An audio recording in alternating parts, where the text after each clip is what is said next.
Good morning, students. Let's start the today's lecture of the physics. तर last time आपण रेडिएक्टिव्ह decades related काही numericals बघितलेले होते. आता थोडेसे आपण ग्राफ्स बघूया. Graphs. Okay. So this is the first graph between number of nuclei and time. Number of nuclei on the y-axis and time on the x-axis.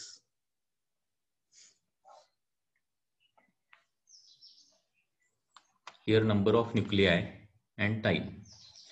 आता इथं दोन प्रकारचे ग्राफ येऊ शकतात. ओके. आणि दोन्ही ग्राफ एक्सपोनेन्शियल असणार आहेत. तर first graph is like this.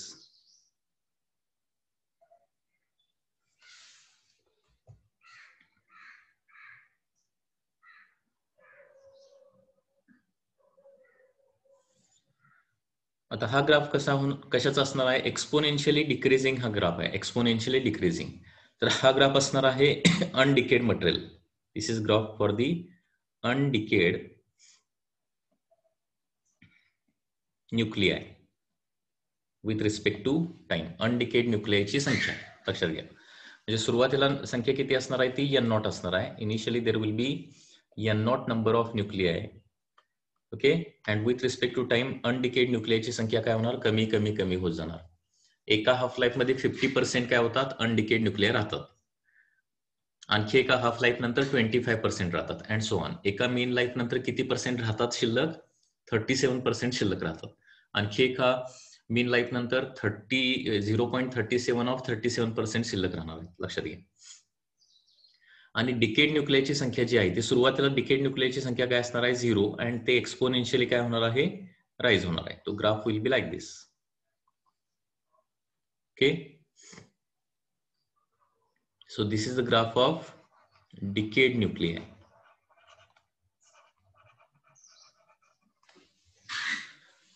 So with respect to time, undecayed nuclei and decayed nuclei चे जे ग्राफ आहे ते या पद्धतीने येणार. अनडिकेड न्यूक्लियाची संख्या विथ रिस्पेक्ट टू टाइम काय होणार? कमी कमी होत जाणार. आणि डिकेड न्यूक्लियाची संख्या with respect to time exponentially काय होणार आहे? वाढत जाणार आहे. So these are the two important graphs. After that there can be one more graph, that is graph between ln n0 by n with respect to t. Okay, ln n0 by n with respect to t. आता याचा graph कसा येणार बघा. तर आपल्याला एक formula माहित आहे. t is equal to 1 by lambda ln n0 by n. Okay, ln n0 by n. n by n0 चा ग्राफ विचारलाय. ओके. तर पुन्हा एकदा बघा कसं इक्वेशन वरूनच आपण काढूया n बाय n0 चं रिलेशन काय येणार. तर आपल्याला माहिती आहे की n is equal to n0 e raise to काय असतं? मायनस लॅम्बडा इंटू टी असतं. अँड देअरफॉर काय होणार आहे? n by n0 is equal to काय येणार आहे? e raise to minus lambda t. Okay. याचं लॉग मध्ये जर कन्वर्जन केलं तर ln n by n0 is equal to काय येणार आहे? मायनस लॅम्बडा इंटू टी येणार आहे.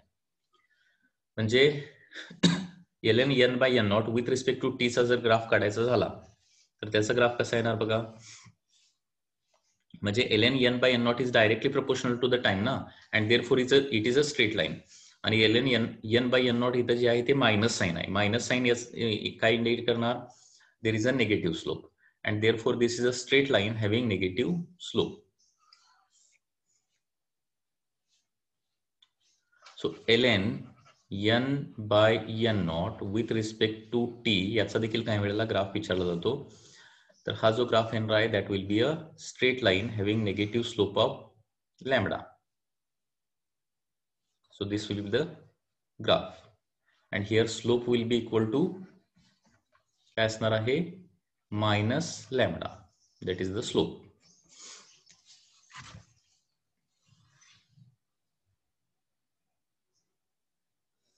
त्याचबरोबर ऍक्टिव्हिटी आणि n मधला graph. Next graph.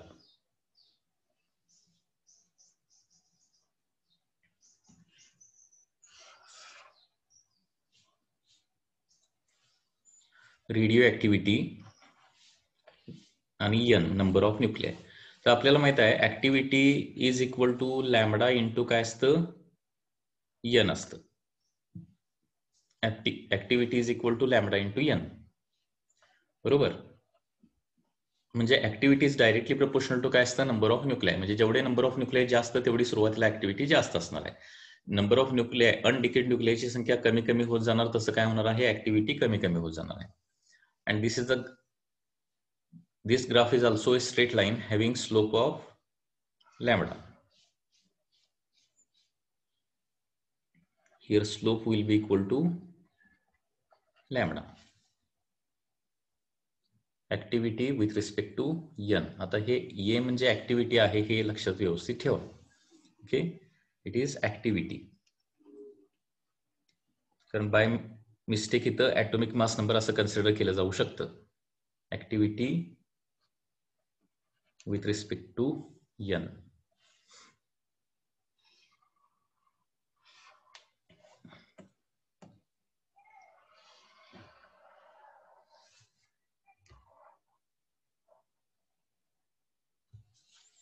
So these are the different types of graphs which can be asked into the examination.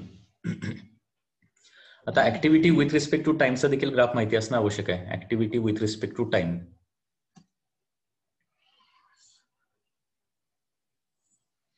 A is equal to lambda into N आहे, तसं A is equal to A naught e raise to minus lambda into t असा देखील formula आहे. A is equal to A naught e raise to minus lambda t. म्हणजे activity exponentially with respect to time काय होते, decrease होत जाते. So activity with respect to टाइमचा graph काय येणार आहे, it will be like this. Initially there will be maximum activity, that is A naught, and with respect to time exponentially it decreases. So here it is A naught. With respect to time it will go on decreasing. तर कुठले कुठले graph बघितले बघा, तर number of decayed nuclei undecayed न्यूक्लियाचे graph, हे दोन्ही graph exponential आहेत. एक एक्सपोनेन्शियली डिक्रीजिंग आहे, दुसरा एक्सपोनेन्शियली इन्क्रीजिंग आहे. ओके, दूसरा ln n by n naught, okay, with respect to t. याचा ग्राफ काय येणार आहे, straight line having negative slope of lambda. Then activity with respect to number of nuclei, it will be a straight line. Number of nuclei जास्त असतील तर activity काय असणार आहे, जास्त असणार आहे. आणि ऍक्टिव्हिटी विथ रिस्पेक्ट टू टाइमचा ग्राफ. ओके, नेक्स्ट एक आपण कन्सेप्ट बघूया, that is parallel decay. Parallel decay. आता हे पॅरलल डिके म्हणजे काय असतं, आतापर्यंत आपण काय बघितलं, एका वेळी एकच कुठला तरी डिके त्या सबस्टन्समध्ये होतोय असं आपण ऍझ्युम केलं.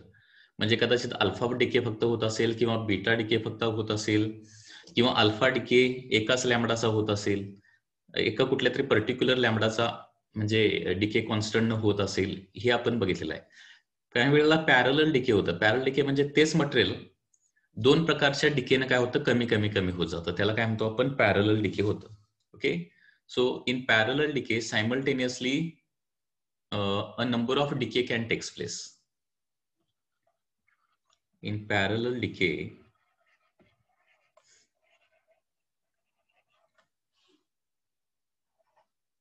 number of decay can take place simultaneously.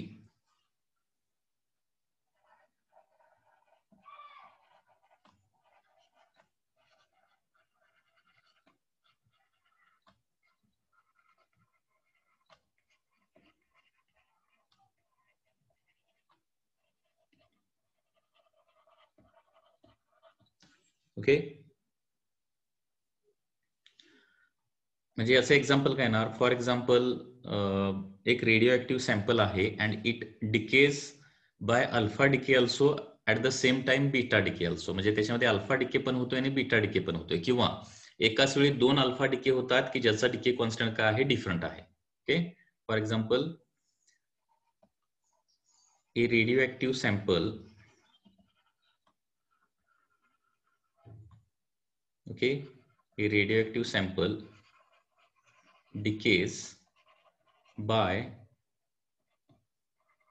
two types of alpha decay. two types of alpha decay having different decay constant simultaneously.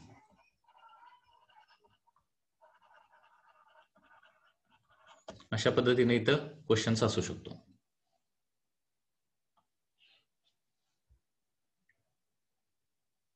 ठीक आहे. तर अशा प्रकारचा जर प्रॉब्लेम आला तर कसं सॉल्व्ह करायचं आहे, तर पॅरलल डिकेचा प्रॉब्लेम सॉल्व्ह करण्यासाठी तुम्हाला काय करावं लागेल, इक्विव्हॅलंट डिके कॉन्स्टंट किंवा इक्विव्हॅलंट हाफ लाईफ किंवा इक्विव्हॅलंट मीन लाईफ कॅल्क्युलेट करावं लागेल. कारण ज्यावेळी पॅरलल डिके होत असणार त्यावेळी एकाच वेळी अनेक डिके होत असणार आहेत आणि त्या सगळ्या डिकेचा तुम्हाला एकतर डिके कॉन्स्टंट म्हणजे लॅम्बडा तरी दिला जाईल किंवा हाफ लाईफ दिला जाईल किंवा प्रत्येकाचा मीन लाईफ, प्रत्येक डिकेचा मीन लाईफ तरी दिला जाईल. त्याच्यावरून तुम्हाला काय करावं लागेल, इक्विव्हॅलंट डिके कॉन्स्टंट किंवा इक्विव्हॅलंट हाफ लाईफ किंवा इक्विव्हॅलंट मीन लाईफ तुम्हाला अगोदर कॅल्क्युलेट करून घ्यावं लागेल आणि त्याच्यानंतर त्या इक्विव्हॅलंटनं एकच डिके होतोय असं ऍझ्युम करून आपले जनरल फॉर्म्युले यूज करावे लागतील. ओके, सो इक्विव्हॅलंट डिके कॉन्स्टंटचा फॉर्म्युला काय येणार बघा, इक्विव्हॅलंट डिके कॉन्स्टंट याचा फॉर्म्युला काय येणार आहे, equivalent decay constant is given by formula lambda is equal to lambda 1 plus lambda 2 plus lambda 3 and so on lambda n. या पद्धतीने इक्विव्हॅलंट डिके कॉन्स्टंट जो आहे तो या पद्धतीने तुम्ही कॅल्क्युलेट करू शकता. या पद्धतीने कॅल्क्युलेट करावं लागेल. म्हणजे नंबर ऑफ डिके सायमल्टेनियसली होत असतील आणि प्रत्येकाचा लॅम्बडा दिलेला असेल तर लॅम्बडा 1 प्लस लॅम्बडा 2 करून लॅम्बडा तुम्ही काढू शकताय आणि तो लॅम्बडा आपल्या स्टँडर्ड फॉर्म्युल्यामध्ये यूज करू शकताय.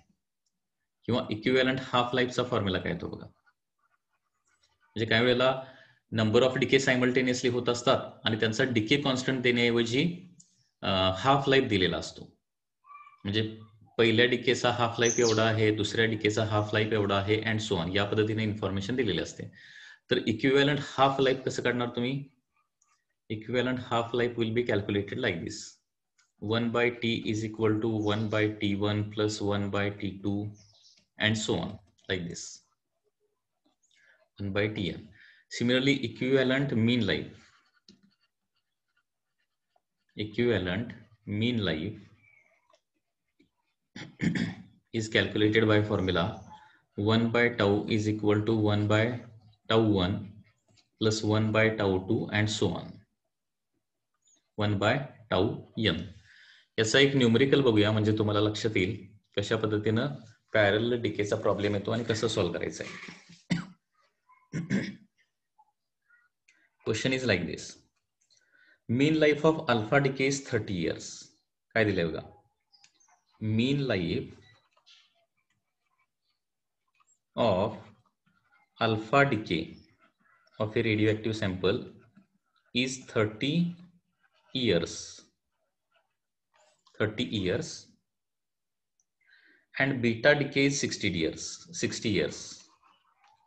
Beta decay is 60 years and both take place simultaneously, both takes place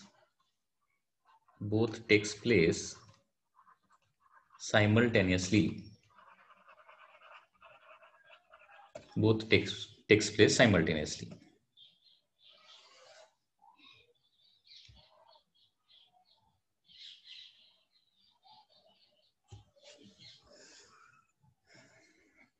Both takes place simultaneously.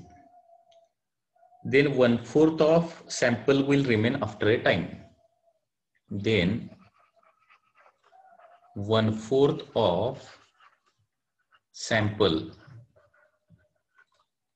will remain after a time of, okay, that is the question. तर या ठिकाणी half life of alpha decay दिलेला आहे 60 years. Okay, and half life of beta decay किती दिलेला आहे 30 years दिलाय. Okay, तर याच्यावरून आपल्याला काय करावं लागेल, इक्विव्हॅलंट हाफ लाईफ काढावं लागेल. That is 1/t is equal to 1/t1 plus 1/t2. That is 1/60 plus 1/30. 1/60 plus 2/60. That is 3/60. And therefore हे 1/20 येणार आणि इक्विव्हॅलंट हाफ लाईफ येणार आहे 20 इयर्स. इक्विव्हॅलंट हाफ लाईफ किती 20 इयर्स येणार. म्हणजे हे alpha decay beta decay simultaneously run झाले तर हाफ लाईफ जो आहे त्या रेडिओ सॅम्पलचा म्हणजे दोन्ही सायमल्टेनियसली रन झाले तर मटेरियल हाफ व्हायला काय लागणार आहे 20 इयर्स लागणार आहेत.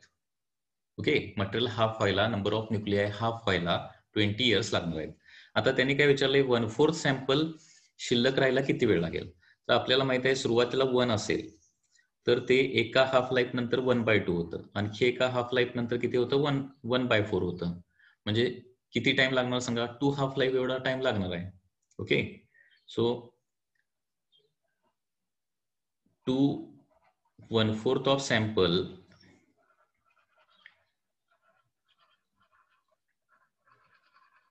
remains undecayed to 1/4 of sample to remains undecayed.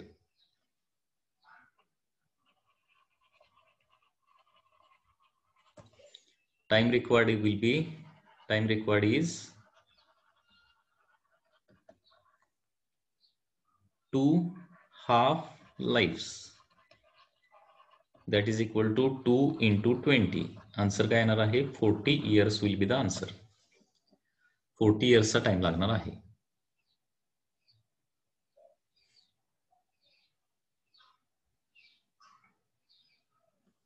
Sorry, आपण इथे एक मिस्टेक केली.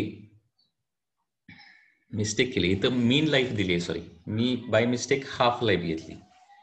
इथं मीन लाईफचा क्वेश्चन दिलाय. ओके, हा, तर हा क्वेश्चन समजा इथं half life of alpha decay आणि half life of beta decay असं जर दिलं असतं तर आपण हे या पद्धतीने सॉल्व्ह केलं असतं. हे मीन लाईफ बाय मिस्टेक मी घेतलं नाही. ओके, हाफ लाईफ कन्सिडर करून प्रॉब्लेम सॉल्व्ह केला. काय करूया, हा प्रॉब्लेम परत सॉल्व्ह करूया. ओके, याला मॉडिफिकेशन करतो. ओके, हा प्रॉब्लेम जर हाफ लाईफचा असेल तर या पद्धतीने सॉल्व्ह होणार आणि आन्सर 40 इयर्स येणार आहे. मीन लाईफ असल्यावर काय होतं बघूया. मीन लाईफ आलं तर प्रॉब्लेम कसा सॉल्व्ह होणार. तर हा प्रॉब्लेम लक्षात आला का बघा.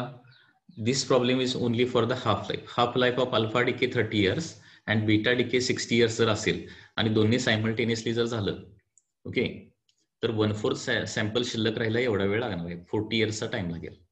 ओके, पहिल्याची हाफ लाईफ 60 इयर आहे, दुसऱ्याची हाफ लाईफ 30 इयर्स आहे. त्याच्यावरून इक्विव्हॅलंट हाफ लाईफ काढली आपण 20 इयर्स आणि 1/4 सॅम्पल शिल्लक राहायला पाहिजे म्हणून सांगितलेलं आहे. सो 1/4 सॅम्पल शिल्लक राहण्यासाठी 2 हाफ लाईफ लागणार आहेत. ओके, सो 2 हाफ लाईफ म्हणजे 2 into 20 that is equal to 40 years. हे तर लक्षात आलेलं असेल तुम्हाला. आता हाच प्रॉब्लेम काय करूया, मीन लाईफ साठी सॉल्व्ह करूया. म्हणजे ह्याच व्हॅल्यू मीन लाईफ साठी दिलेला असेल तर प्रॉब्लेम कसा सॉल्व्ह होणार.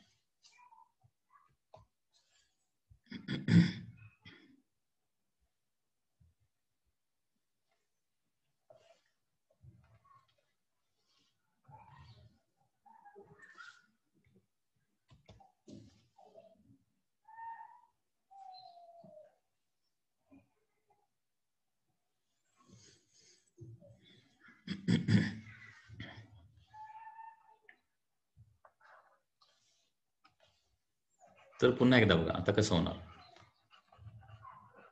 Mean life of alpha decay and beta decay are 60 years. Okay, so आता इथं काय होणार आहे, τ1 येणार आहे 30 इयर्स अँड τ2 येणार आहे 60 इयर्स. बरोबर, τ1 30 इयर्स, τ2 60 इयर्स. आता याच्यावरून काय करावं पाहिजे आपल्याला, इक्विव्हॅलंट टाऊ काढावं लागेल, इक्विव्हॅलंट मीन लाईफ काढावं लागेल.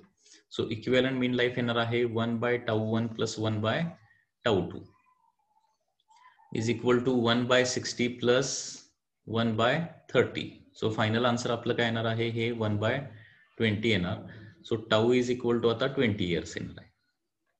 ठीक आहे, आता क्वेश्चन मध्ये बघा 1/4 of sample will remain after time असं म्हटलंय. Okay, 1/4 will remain after time हे काढायचं आहे ना. मग 1/4 होण्यासाठी 2 हाफ लाईफ लागतात हे आपल्याला माहित आहे. 1/4 होण्यासाठी, कारण एका हाफ लाईफ नंतर 1/2 होणार, 2 हाफ लाईफ नंतर 1/4 होणार, 2 हाफ लाईफ लागणार. मग काय करूया, या मीन लाईफ वरून हाफ लाईफ काढूया आणि ती हाफ लाईफ वापरूया. ओके, एवढंच इथं फक्त चेंज होणार आहे. आता मीन लाईफ वरून हाफ लाईफ कसं काढायचं असतं, तर हाफ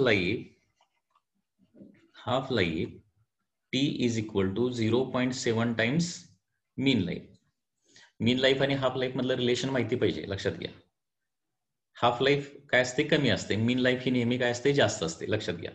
त्याच्यामुळे half life is 0.7 times tau, किंवा टाऊ इज इक्वल टू काय असतं 1.43 टाइम्स काय असतं, टी असतं. हे दोन्ही फॉर्म्युले व्यवस्थित माहिती पाहिजेत. हाफ लाईफ वरून मीन लाईफ काढता आलं पाहिजे, मीन लाईफ वरून हाफ लाईफ काढता आलं पाहिजे. तर आता हा फॉर्म्युला आपल्याला वापरावा लागेल, कारण आपल्याला टाऊ माहित आहे. So half life is equal to 0.7 into 20 म्हणजे किती होणार साधारणपणे, हे 14 इयर्स आता काय येणार आहे, हाफ लाईफ येणार आहे. ओके, सो दिलेल्या मीन लाईफच्या इन्फॉर्मेशन वरून इक्विव्हॅलंट मीन लाईफ काढला, इक्विव्हॅलंट मीन लाईफ वरून इक्विव्हॅलंट काय काढला आपण, हाफ लाईफ काढलेला इथं. ओके, तर इक्विव्हॅलंट हाफ लाईफ किती आला तुमचा, 14 इयर्स. आता 1/4 सॅम्पल शिल्लक राहण्यासाठी, 1/4 अनडिकेट राहण्यासाठी, ओके, 2 हाफ लाईफ लागणार आहेत. Okay, so for 1/4 sample to remain,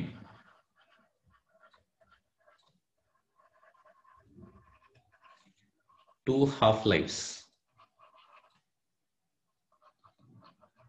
required.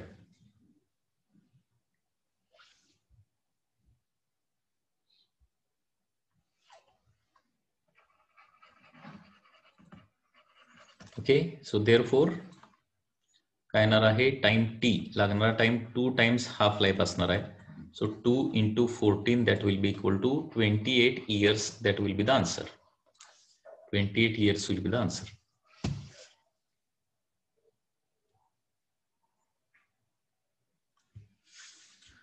Okay, लक्षात आलं का बाबा. म्हणजे पॅरलल डिकेचा प्रॉब्लेम आला तर खूप इझी आहे. कसं सोडवायचं आहे, इक्विव्हॅलंट हाफ लाईफ किंवा इक्विव्हॅलंट मीन लाईफ काढायचा आणि त्याच्यावरून ते तुम्ही सॉल्व्ह करू शकता.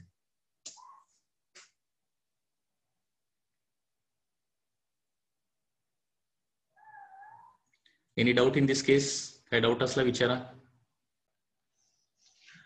Let's study some other questions related to nuclear decay so that you can get better idea related to the numericals of the decay. Question number 1 काय बघा, 10 milligram of radioactive material of half life period 2 years. So initial material किती दिलाय, 10 milligram दिलेला आहे आणि त्याचा half life दिलेला आहे 2 years. Half life is given as 2 years. Okay, kept in a store for 4 years, म्हणजे टाइम दिलाय 4 years. kept in a store for 4 years, how much of material remains unchanged? That is the question. how much of the material remains undecayed किंवा unchanged, किती शिल्लक राहणार असं विचारलंय. Very simple question. Okay, तर याच्यामध्ये 10 मिलीग्रॅम आहे.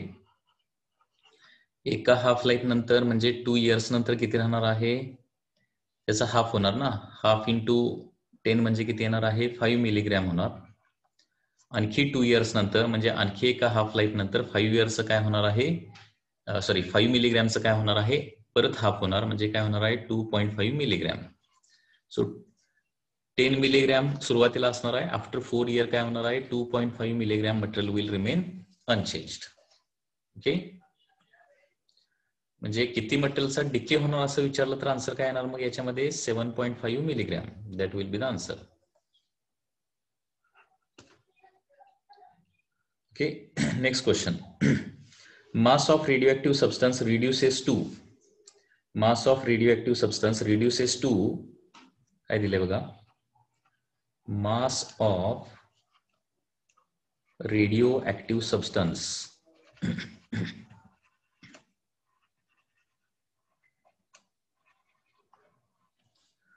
reduces to 0.25 reduces to 0.25 of initial value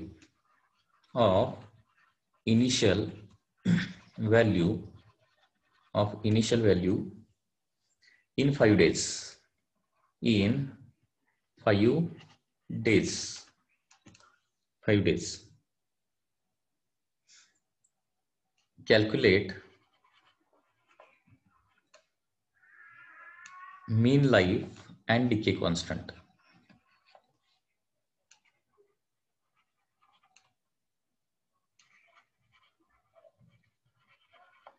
Decay constant.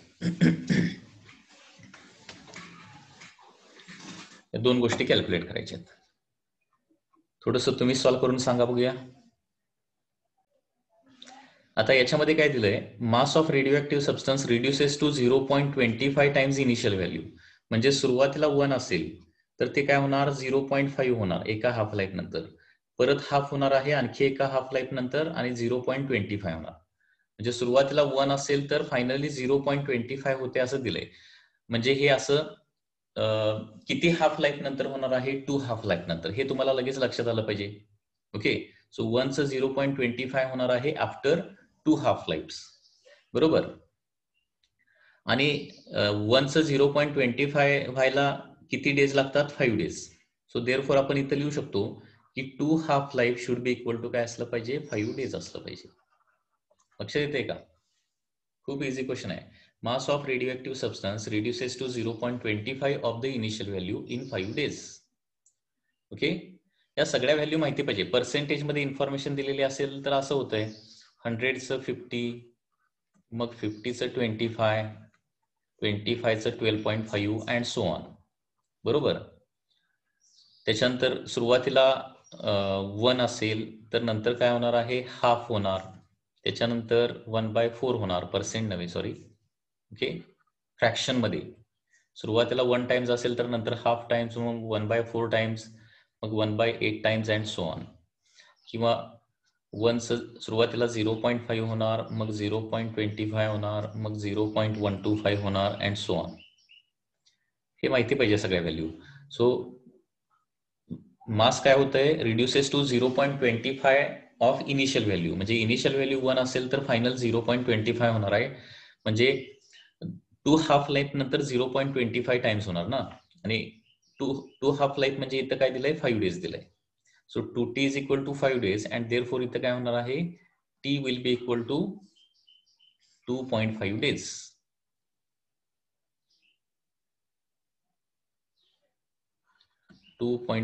होणार. आता याच्यावरून आपण मीन लाईफ काढू शकतो. मीन लाईफ याच्यापेक्षा जास्त असते आणि त्याच्यासाठी कितीने मल्टिप्लाय करावं लागतं, 1.4 अप्रॉक्सिमेटली. ओके, 1.43 किंवा 1.4 न मल्टिप्लाय केलं तरी चालेल. 1.4 न मल्टिप्लाय केल्यावर किती होणार,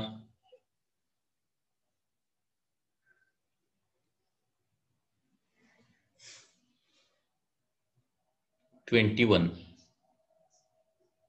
सॉरी 35 होते ना, 35, 3.5 किती होते बघा, 3.5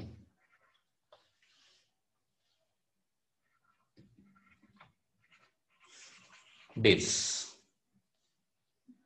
ओके, आणि लॅमडा कसं काढायचं असतं, lambda is equal to 0.7 divided by t, 0.693 divided by t, बरोबर आहे ना. लॅमडाचा फॉर्म्युला काय असतो, ln2/t. हे पाठ पाहिजे, ln2/t. ln2 ची व्हॅल्यू येते 0.7 किंवा एक्झॅक्टली 0.693. सो 0.7 डिवायडेड बाय 2.5 म्हणजे लॅमडा किती येणार बघा, 0.7 divided bye 2.5.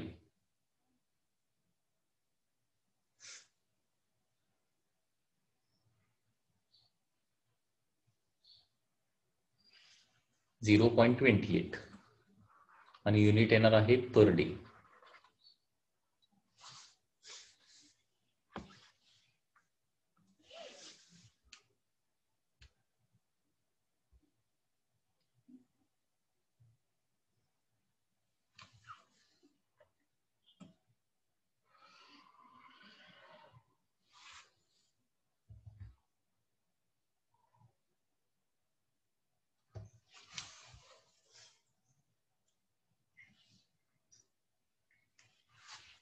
Next question,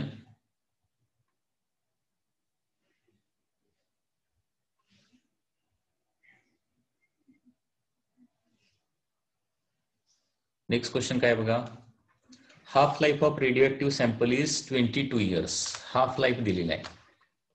okay, half life दिलेला आहे. Half life is given as 22 years. तर how long it will take to reduce its activity to 12.50%. Okay, reduce activity to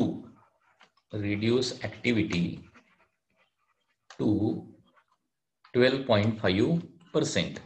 तर सुरुवातीला activity काय असणार आहे, समजा 100% असेल तर 12.5% व्हायला बघा. सुरुवातीला 50 होणार, मग 25 होणार आणि मग 12.5 होणार %. बरोबर, म्हणजे किती वेळ लागणार आहे, 3 half lifes are required. And therefore 3 half life म्हणजे काय होणार आहे, 3 into 22, that is equal to 66 years will be the answer. 66 years.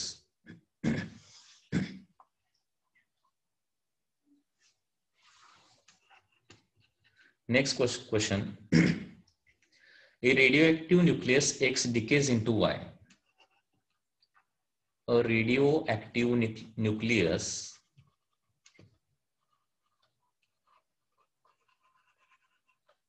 decays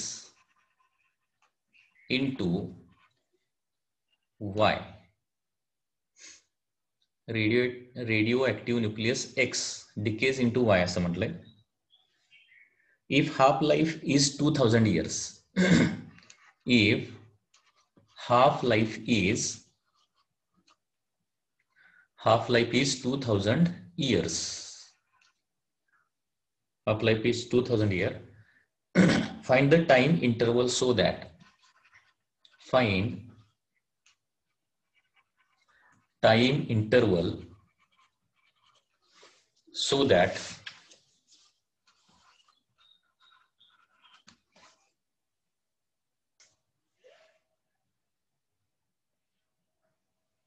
ratio of X to Y is 1:7, so that ratio of X to Y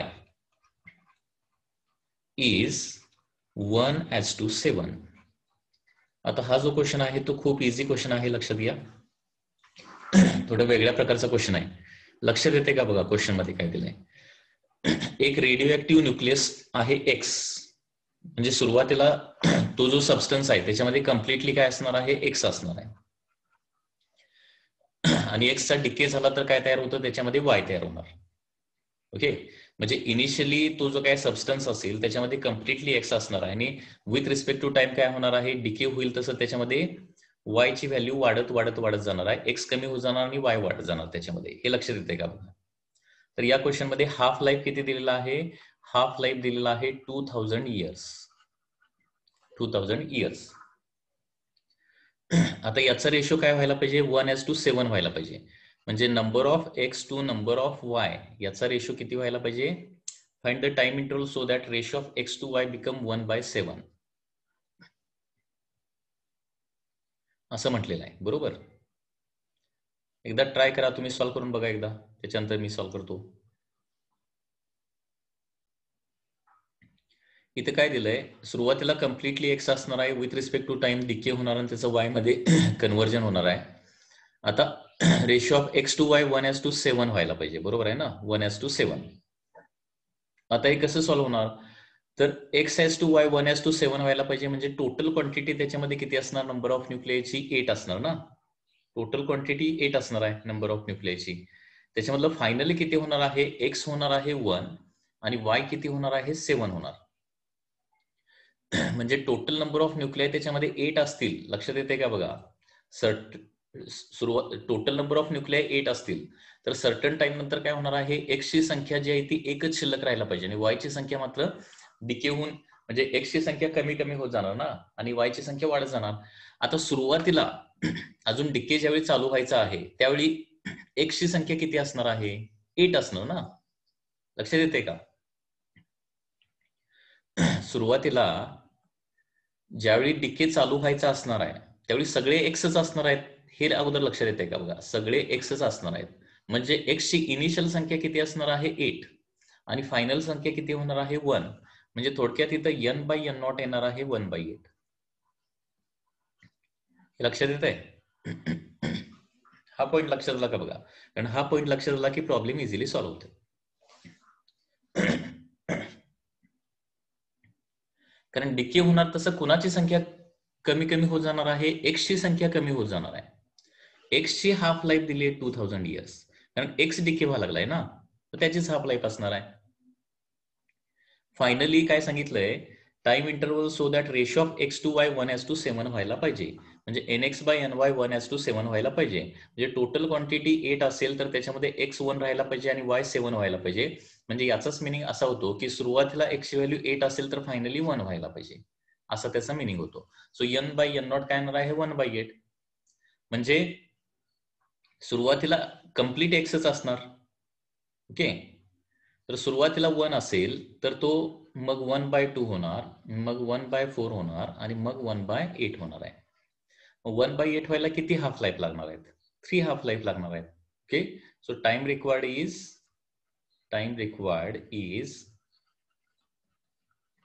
3 half lives. 3 half life एवढा time लागणार आहे. So 3 half life म्हणजे 3 into 2000 years. So answer येणार आहे 6000 years. याचा answer येणार आहे 6000 years. लक्षात येते का? आता ही जी टेक्निक आहे, या क्वेश्चन मध्ये आपण जी बघितलेली टेक्निक आहे ती कुठं वापरली जाते? रेडिओ ऍक्टिव्ह डेटिंग मध्ये वापरली जाते. Radio active dating. आता रेडिओ ऍक्टिव्ह डेटिंग म्हणजे काय असतं सांगतो तुम्हाला. Radio active dating. Radio active dating म्हणजे काय, तर एखादं खूप प्राचीन एखादी आपल्याला गोष्ट जर सापडली, एखादा सबस्टन्स जर सापडला, तर तो एक्झॅक्टली किती वर्षापूर्वीचा आहे ते फाइंड आउट करण्यासाठी रेडिओ ऍक्टिव्ह डेटिंग वापरलं जातं. म्हणजे रेडिओ ऍक्टिव्ह डेटिंग मध्ये काय केलं जातं, ज्या ऑब्जेक्टचा आपल्याला लाईफ काढायचा आहे, इयर्स काढायचं आहे, त्या ऑब्जेक्टचं एक सॅम्पल घ्यायचं. परंतु त्याच्यामध्ये कंडिशन अशी असली पाहिजे की त्याच्यामध्ये ते रेडिओ ऍक्टिव्ह मटेरियल असलं पाहिजे, तरच ते आपण रेडिओ ऍक्टिव्ह डेटिंगची कन्सेप्ट वापरू शकतो. ते मटेरियल रेडिओ ऍक्टिव्ह असलं पाहिजे. तर त्याचा अनालिसिस केल्यानंतर तुम्हाला असं दिसून येईल की त्याच्यामध्ये 2 मटेरियल दिसणार आहेत. एक म्हणजे पॅरेंट न्यूक्लियसचं मटेरियल असणार आहे आणि दुसरं डॉटर न्यूक्लियसचं मटेरियल असणार आहे. एखादा खूप वर्षापूर्वीचा ऑब्जेक्ट आपल्याला सापडला, त्याचा अनालिसिस केल्यानंतर त्याच्यामध्ये 2 प्रकारचे मटेरियल सापडतात, एक पॅरेंट आणि दुसरं डॉटर. बरोबर, जसं इथं एका ऑब्जेक्टमध्ये एक्सचं डिके झाल्यानंतर वाय तयार होते. बरोबर, मग त्याच्यामध्ये काय होणार, एक्स आणि वाय हे दोन्ही एलिमेंट तयार होणार आहेत. आता त्याचं आपल्याला काय करावं लागेल, त्या ऑब्जेक्टमध्ये किती पर्सेंटेजमध्ये एक्स आहे आणि किती पर्सेंटेजमध्ये वाय आहे ते तुम्हाला फाइंड आउट करावं लागेल. म्हणजे पेरेंट समजा काय असेल, समजा एक 3% असेल, 3% शिल्लक असेल, म्हणजे रेडिओ ऍक्टिव्ह मटेरियल 3% शिल्लक असेल आणि त्याच्यापासून तयार झालेलं मटेरियल मग किती असणार आहे, ऑटोमॅटिकली 97% असणार आहे. म्हणजे सुरुवातीला काय असणार आहे, 100% काय असणार आहे, पॅरेंटच असणार आहे 100% सुरुवातीला. ओके, सुरुवातीला 100% पॅरेंट असणार आहे, तो फायनली किती होणार आहे, 3% होणार आहे. म्हणजे याच्यावरून आपल्याला n/n0 ची व्हॅल्यू मिळते. n/n0 म्हणजे काय होणार आहे, 3/100 येणार आहे. ओके, म्हणजे थोडक्यात 3% होणार आहे. आता 3% होण्यासाठी किती हाफ लाईफ लागतात हे आपण काढू शकतो, किंवा किती टाइम लागेल हे काढू शकतो. आणि अशा प्रकारे त्या सबस्टन्सची आपल्याला काय करता येतं, सबस्टन्सचं एज आपल्याला फाइंड आउट करता येतं. म्हणजे किती वर्षापूर्वी तो सबस्टन्स किंवा तो ऑब्जेक्ट डेथ झालेला असेल किंवा किती वर्षापूर्वीचा असेल. कारण सुरुवातीला तो ऑब्जेक्ट ज्यावेळी तयार झाला त्यावेळी तो पूर्णपणे 100% रेडिओ ऍक्टिव्ह मटेरियलचा असणार आहे. बरोबर, आणि विथ रिस्पेक्ट टू टाइम त्याच्यातलं रेडिओ ऍक्टिव्ह मटेरियलचं डिके होऊन ते रेडिओ ऍक्टिव्ह मटेरियल कमी कमी कमी होत जाणार आणि त्याचं कन्व्हर्जन दुसऱ्या कुठल्या तरी नॉन रेडिओ ऍक्टिव्ह किंवा स्टेबल सबस्टन्स मध्ये होणार आहे. तर असा खूप पूर्वीचा एखादा ऑब्जेक्ट सापडला तर आपण काय करू शकतो, तर त्याच्यामध्ये सध्या किती रेडिओ ऍक्टिव्ह, कारण तुम्हाला माहित आहे की कम्प्लीट डिके होण्यासाठी किती वेळ लागतो, इनफायनाईट टाइम लागतो. त्याच्यामुळे कधी कितीही वर्षापूर्वीचा एखादा ऑब्जेक्ट सापडला तर त्याच्यामध्ये थोडं का असं ना रेडिओ ऍक्टिव्ह मटेरियल मिळणार आहे आणि बाकीचं सगळं डॉटर इलेमेंट म्हणजे नॉन रेडिओ ऍक्टिव्ह मटेरियल तुम्हाला मिळेल. लक्षात घ्या, त्यांचं फक्त अनालायसिस करून त्याच्यामध्ये रेडिओ ऍक्टिव्ह मटेरियल किती शिल्लक राहिलेलं आहे हे तुम्हाला फक्त काढावं लागेल. आणि अशा प्रकारे एन बाय एन नॉट एकदा मिळालं तर N by N naught is equal to okay N by N naught is equal to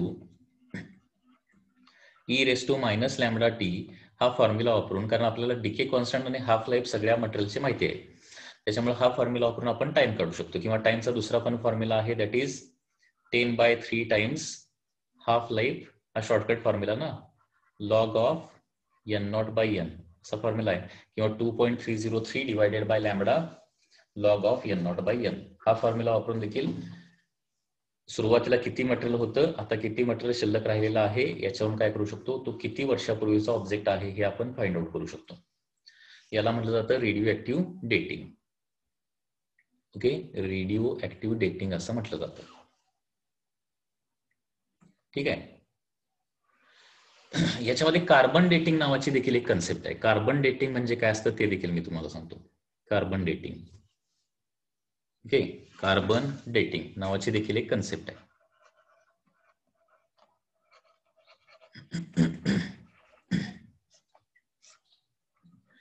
तर कार्बन मध्ये दोन आयसोटोप्स आहेत हे तुम्हाला माहित आहे. एक म्हणजे C612 आणि दुसरा म्हणजे C614. C612 आणि C614 असे दोन आयसोटोप्स आहेत. तर हा जो आहे तो नॉन रेडिओ ऍक्टिव्ह आहे आणि हा जो आहे तो काय आहे, रेडिओ ऍक्टिव्ह आहे. रेडिओ ऍक्टिव्ह, ठीक आहे, हा non radio active.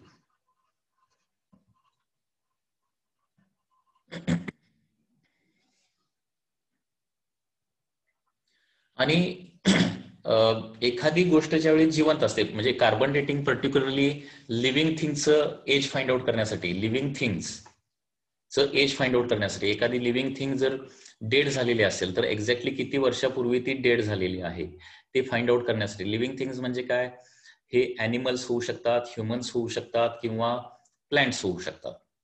Okay, plants, यांचं जर एज काढायचं असेल तर ते फाइंड आउट करण्यासाठी आपण कार्बन डेटिंग टेक्निक वापरू शकतो.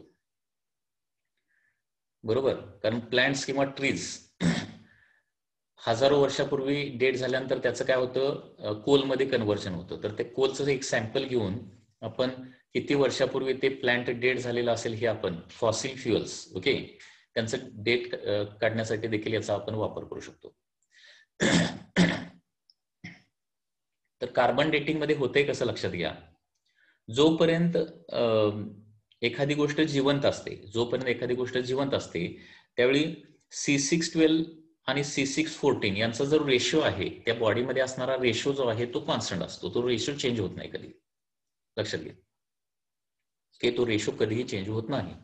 C612 आणि C614चा जो रेशो आहे लिव्हिंग बॉडीमध्ये सेम असतो, कारण तो जिवंत असेपर्यंत कंटिन्युअसली आपल्या बॉडीला फीड करत असतो.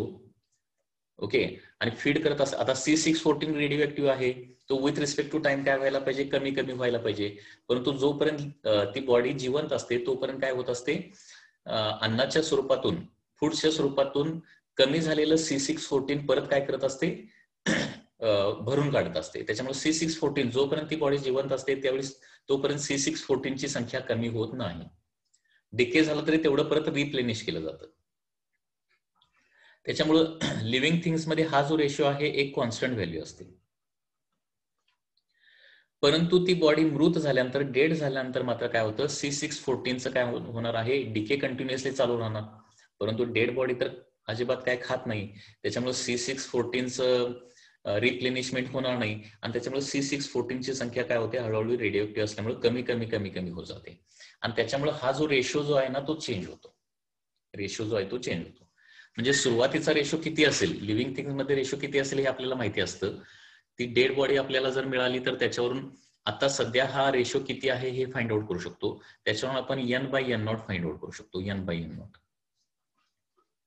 ओके, n/n0 म्हणजे C614 ची सुरुवातीची जिवंत असतानाची संख्या आणि सध्या डेड झाल्यानंतर C614चा रेशो कमी झालेला असतो ना, म्हणजे सध्याचा n ची व्हॅल्यू हे फाइंड आउट करू शकतो. आणि n/n0 is equal to e⁻⁻ λ × t, okay, हा फॉर्म्युला वापरून, किंवा वन्स अगेन 10/3 log n0/n हा फॉर्म्युला वापरून काय करू शकतो, हाफ लाईफ आपल्याला कार्बनची माहित आहे. Okay, half life of carbon is about 5000 years काहीतरी आहे, 5400 इयर्स वगैरे. तर ते वापरून आपण ती लिव्हिंग थिंग कधी डेड झाली, ओके, किती वर्षापूर्वी डेड झाली हे आपण फाइंड आउट करू शकतो. तर अशा प्रकारे रेडिओ ऍक्टिव्ह डेटिंग किंवा कार्बन डेटिंगचा वापर आपण फॉसिल फ्युअल्स किंवा एखादी लिव्हिंग थिंग किती वर्षापूर्वी डेड झालेली आहे हे फाइंड आउट करण्यासाठी वापरू शकतो. म्हणजे फॉर एक्झाम्पल ममीजचं जे एज आहे, म्हणजे इजिप्तमध्ये ज्या ममीज असतात, बरोबर आहे ना, उरलेल्या ममीज, त्यांचं एज किती आहे, किती वर्षापूर्वीची ती ममी आहे वगैरे फाइंड आउट करण्यासाठी देखील या कार्बन डेटिंग टेक्निकचा वापर केला जातो. तर या पद्धतीने रेडिओ ऍक्टिव्ह डेटिंग किंवा कार्बन डेटिंग वापरलं जातं. जस्ट ओके 2 मिनिट्सचा ब्रेक, त्याच्यानंतर आपण लेक्चर पुढे कंटिन्यू करणार आहोत. ओके, ठीक आहे.